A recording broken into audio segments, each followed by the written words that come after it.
Avant de créer les groupements, les centres et les chargés d'accueil qui y sont associés, un petit détour par le schéma de la gestion des droits. Certains chargés d'accueil peuvent avoir des droits d'auteur, c'est-à-dire le droit de créer des tests dans la plateforme. Ces droits d'auteur peuvent être localisés au niveau d'un centre et les tests seront partagés par les membres de ce centre, les chargés d'accueil de ce centre. Ces droits d'auteur peuvent être au niveau du groupement et les tests seront diffusables et visibles par tous les centres du groupement.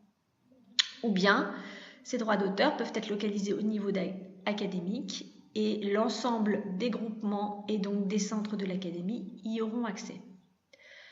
Par ailleurs, au niveau académique, comme au niveau du groupement, seuls les administrateurs créent les structures inférieures et y rattachent les chargés d'accueil.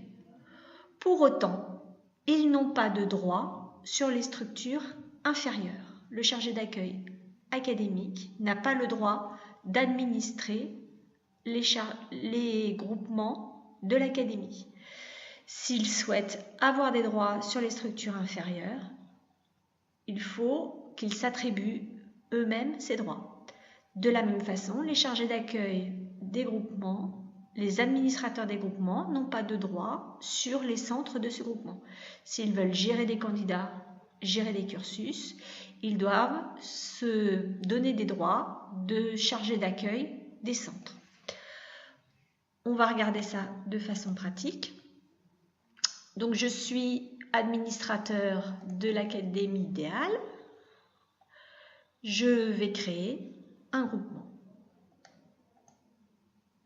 Donc, je clique sur le groupement.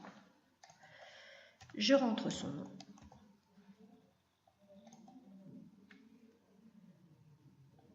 Et je valide. Mon groupement est créé. Pour autant, je ne peux pas créer de centre dans ce groupement. Si je veux créer des centres dans ce groupement, il faut que je me désigne comme administrateur de ce groupement.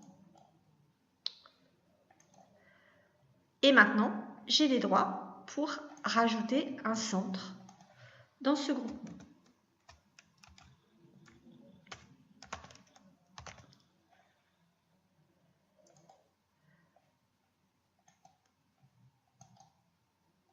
Et je vais chercher maintenant soit des gens qui sont déjà chargés d'accueil dans la plateforme, soit des chargés d'accueil que je veux créer. Donc, par exemple,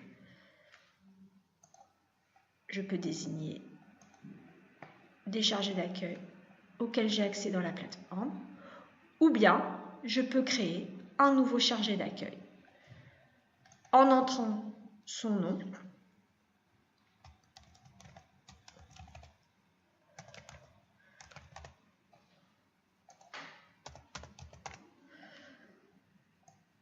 IPREA génère un pseudo et un mot de passe automatique que je peux modifier à mon gré.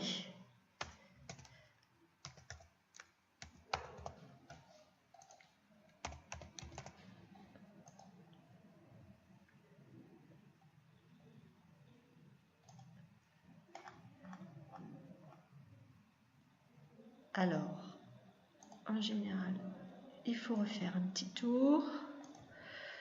Éditer, voilà. Le voilà.